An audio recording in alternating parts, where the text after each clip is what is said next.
Albert Einstein famously remarked in a conversation with Werner Heisenberg, he said, you know, in the West, we've built a beautiful ship, and in it, it has all the comforts.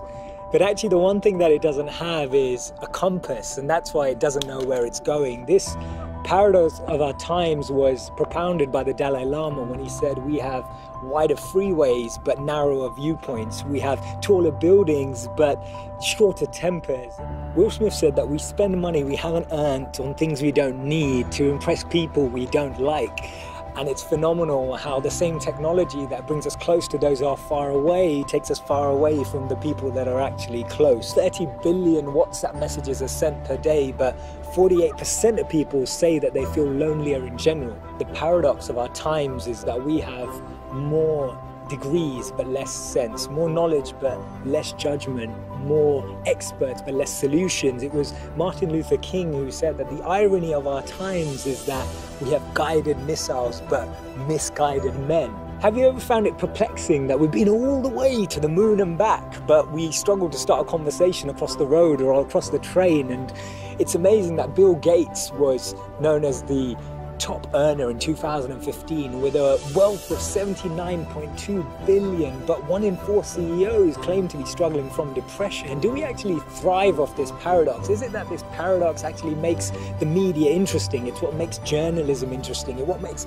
politics interesting. It's what makes television interesting. Is this paradox actually what we feed off and what we live off and what we talk about and discuss in our circles?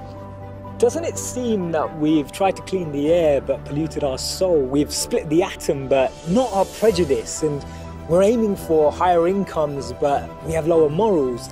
So I'm hearing you ask, how do we bring a change? How do we dissect this paradox that exists in our lives? And it starts by us, each of us, pressing pause, pressing reset, and then pressing play again, taking a moment to become more conscious, taking a moment to become more aware, taking a moment to really reflect on the consequence, the implications of a misplaced word, of an unnecessary argument that we all know we didn't need to have, or to speak to someone just slightly differently, in a different tone, in a different voice, in a different empathy, with a different perspective, just to really connect with people on a different level.